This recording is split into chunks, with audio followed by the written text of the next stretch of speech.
Ed Gorman's writing is strong, fast, and sleek as a bullet. He's one of the best. Dean Koontz. Ed Gorman was a writer's writer, a master. During the 1980s and 1990s, he published dozens of stylish and acclaimed suspense novels. In this podcast, we celebrate the life and work of a master craftsman.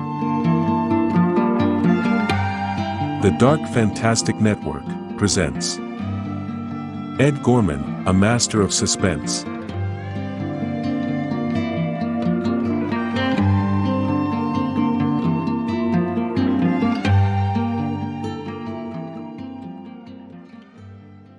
Part 1. The Life and Work of Ed Gorman. Ed Gorman was born Edward Joseph Gorman, Jr., on November 2, 1941, and grew up in Cedar Rapids, Iowa, where he spent much of his adult life as well. He lived for extended periods in Des Moines, Iowa, Minneapolis, Minnesota, and Chicago, Illinois. He started his career writing advertising copy, and later in public relations, and as a speechwriter. In his mid-40s, his first novel, a book called Rough Cut, was published, introducing a Midwestern private investigator, named Jack Dwyer. In a 2007 interview, Gorman had this to say about how he broke into the publishing industry. "I wrote a lot of stuff for men's magazines in the 60s and 70s. I could never come close to finishing a novel until I met Max Allan Collins, who gave me two great pieces of advice. Look at each chapter as a story and never look back until you've finished the book, then worry about revisions. I finished Rough Cut, and shopped it around. I sent it to St. Martin's Press, where it was fished out of slush and bought." This was 1983. He went on to write 5 more Dwyer books, as well as series featuring Sam McCain, a small-town investigating attorney in 1950s Iowa, and political consultant/troubleshooter, Dev Conrad. Gorman always considered himself a genre writer. An editor once suggested he work on a mainstream novel, but Gorman gave up after 6 months, saying, "I was bored out of my mind. I am a genre writer." With author Robert Randisi, he founded the highly acclaimed Mystery Scene magazine, first published in 1985, which covers the crime and mystery genres, with a mix of articles, profiles, criticism, and extensive reviews. He wrote dozens of novels, including Black River Falls, Cage of Night, Cold Blue Midnight, The Poker Club, the Jack Dwyer series, and the Robert Payne series. Gorman wrote in minimalist, smooth prose, and most of his books were divided into short, punchy chapters. One of his best, and one of Gorman's favorites of his own books, is Cage of Night, a mesmerizing, haunting tale about a young man returning from his sojourn in the military to his small hometown, only to get entangled with a seductive young woman, who may or may not be insane. It is a brilliantly crafted tale of suspense, with a dash of psychological horror to spice things up. One of his most ardent fans is best-selling author Dean Koontz, who called Gorman's writing strong, fast, and sleek as a bullet. Koontz would continue to praise and promote Gorman's books for years to come. Gorman never had a huge hit like some of his contemporaries, Stephen King, Peter Straub, and Dean Koontz, but his stylish, infinitely readable novels are a treasure trove for the discerning reader of genre fiction.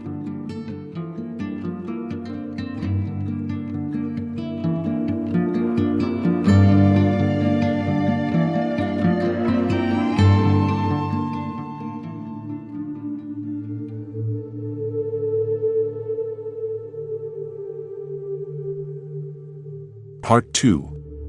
The Mystery of Ed Gorman. Best-selling author Richard Chizmar, a close friend of Ed Gorman, reminisces about his friend's influence on his own work, his kindness, and why Gorman never broke into the mainstream. You know, my two biggest influences are Stephen King and Ed Gorman. And Stephen King I read from a very early age.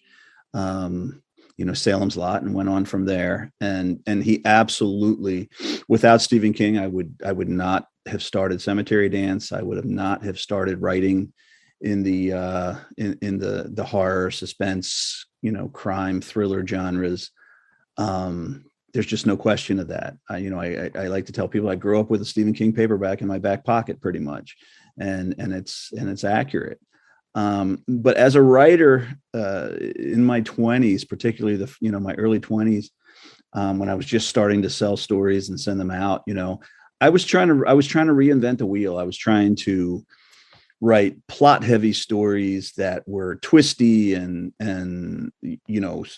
super original. And like I said, I was trying to reinvent that wheel instead of just telling good, honest stories. And despite the fact that some of those stories sold, along with plenty of rejections, they're not very good stories. And I look back at those and I think, well, it's really simple. It's a really easy task to pinpoint why. And it's just because they weren't honest. I wasn't writing as myself. I was trying to write to sell. And I also discovered, fairly early, I'm not a real elaborate plotter. I'm just a storyteller. And I do rely on that voice of mine.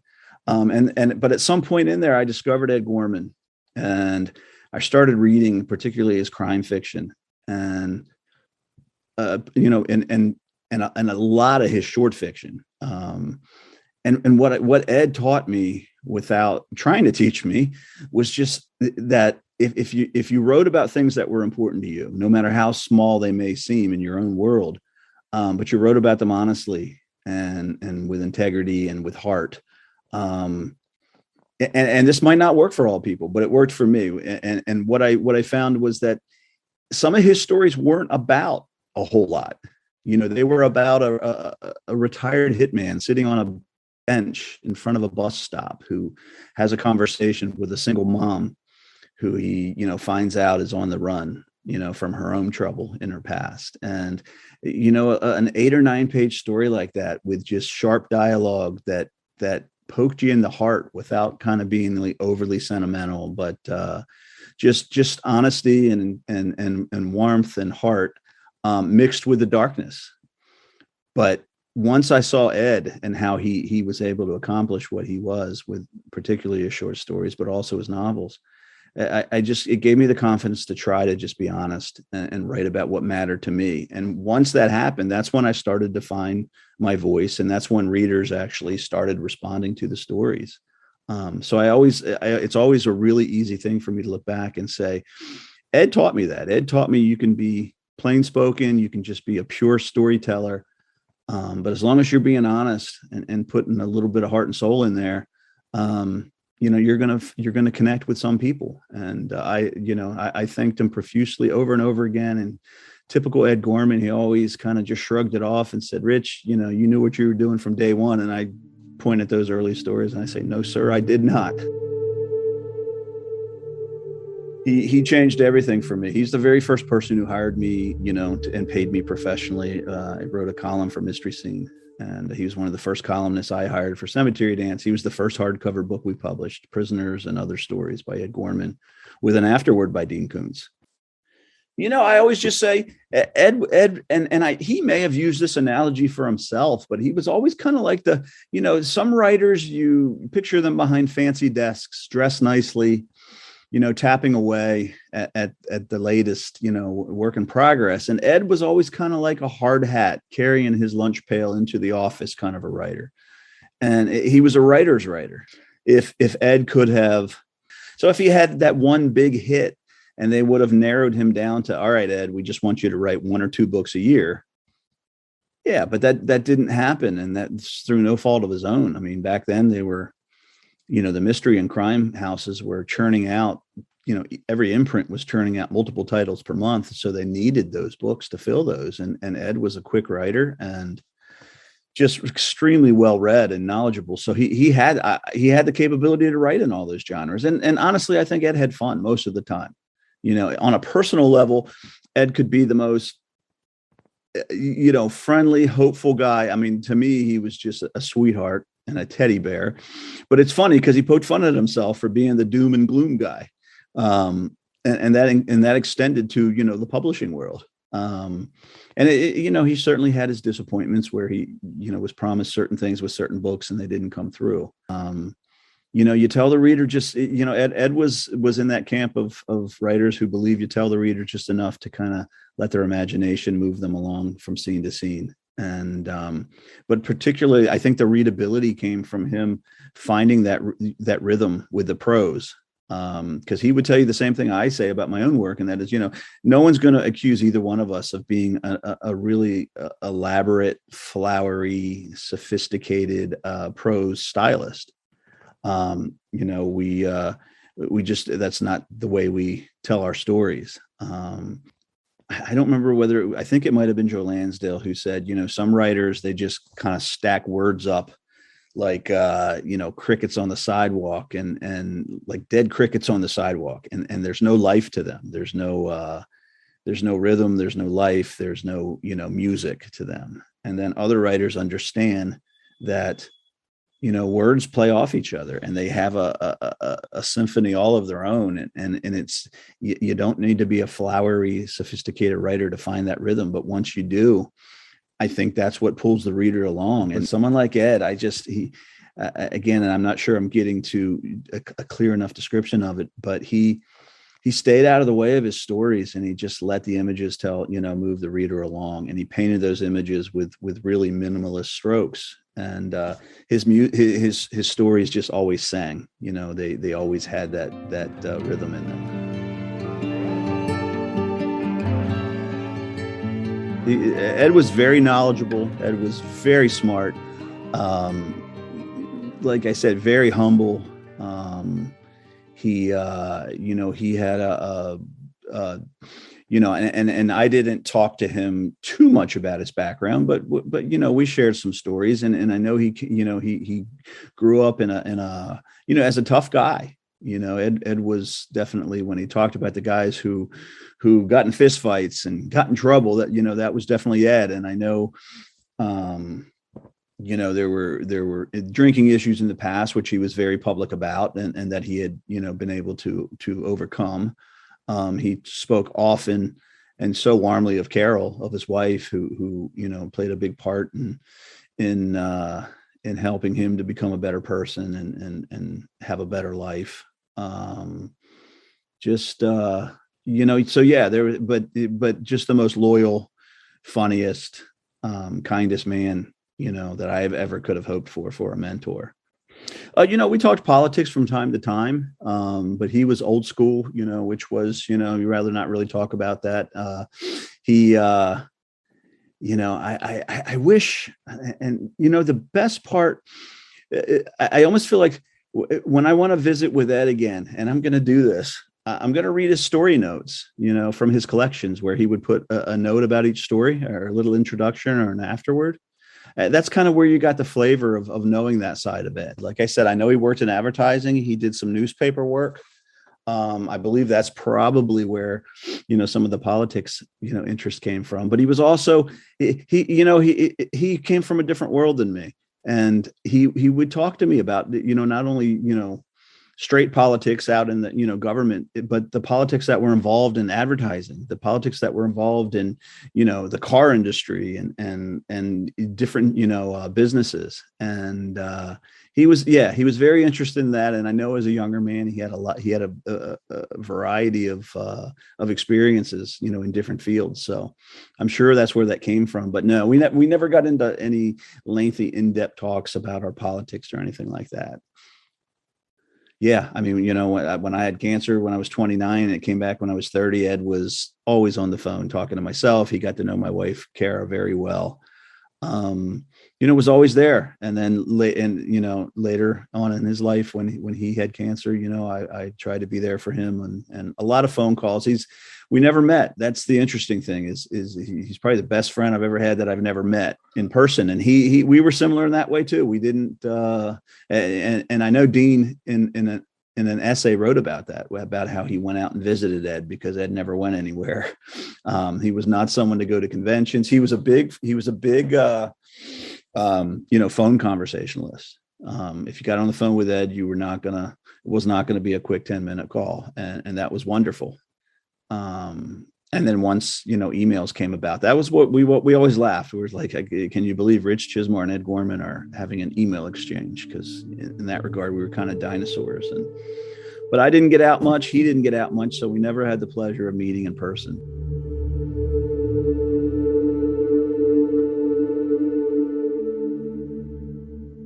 Mine is the last generation that really grew up on Westerns. I saw them in the theaters and on television, and I read them in comic books and paperbacks. Writing them came naturally. I owe Bob Randisi a lot for first getting me published as a writer. Ed Gorman. Best-selling author Robert Randisi, who co-founded Mystery Scene magazine with Ed Gorman, talks about his late friend, and how he managed to finally meet him shortly before Gorman's passing in 2016. I met Ed over the phone at a BoucherCon. I was in a hotel room party, and Max Collins was talking to him on the phone and put me on the phone with Ed. And we sort of clicked. So from that point on, we spoke on the phone quite often. And one night we were talking about how we both read these science fiction publications, like Science Fiction Chronicle and some other ones. And one of us said, somebody should do one of these for the mystery field. And the other one said, okay, let's do it. So we decided to do it. And that was Mystery Scene. Yeah, I appeared in a bunch of his anthologies. He appeared in a bunch of my anthologies. And we did all of this without meeting in person. And then several years later, we were going to do a book together for a publisher called TSR that was up in Wisconsin. So we both flew there to meet with the publisher, and that was the first time we met. And at that point, we had already been doing Mystery Scene together for a few years and had already appeared in each other's anthologies. But he liked my work, and I liked his work, and that's basically why we decided to work together. Ed didn't like to travel. For a long time, he had his own advertising business, and I don't think he had good relationships with people through that business, and it sort of put him off meeting people, I think. But he seemed to be able to connect with people over the phone and through letters, and later on through emails. And so he preferred to work that way rather than meet people in person. He was very well read, and he wanted to work in so many different genres. He didn't like to be buttonholed, in one genre. And he didn't suffer fools lightly. Ed had a little bit of a temper on him, but as the years went by, he mellowed a bit, and he knew who he liked and he knew who he didn't like. So he worked with the people that he liked. It may have been because he worked in so many different genres that no one publisher was willing to get behind him and push him because he wouldn't do one thing. Publishers usually like you to be buttonhole. They want you to be a mystery writer. They want you to be a horror writer. They want you to be a literary writer, and they'll get behind you and push you. But when you don't let them put you in a box, they don't really want to get behind you. And Ed never was willing to do that. And he did a lot of research into what makes a bestseller. But, he'd write one suspense novel that he thought might be good enough to be a bestseller, and then he'd go off and write something else. So I don't think he was ever able to find one publisher who was willing to get behind him and support him no matter what he wanted to write. That was New York publishing. They wanted to buttonhole you, and then they'd get behind you and push you.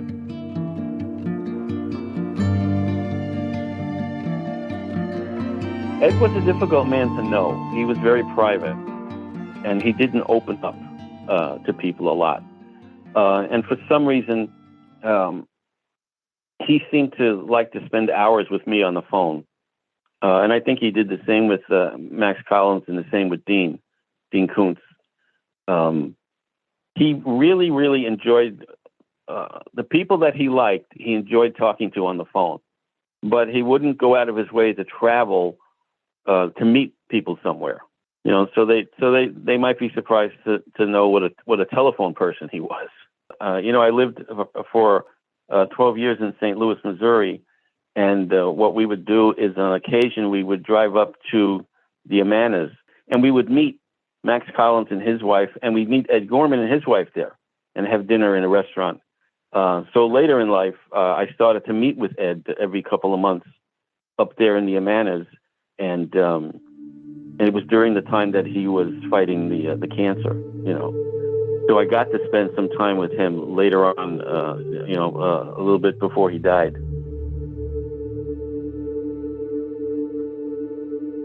From second or third grade on, that's the only thing I've ever wanted to be. Jack London hooked me, and then Ray Bradbury, and then I began writing my own little stories. I've worked in advertising, written and produced TV campaigns for politicians, but I never lost sight of my goal. So for the last almost 30 years, I've been writing fiction full-time, and have been lucky indeed. Ed Gorman.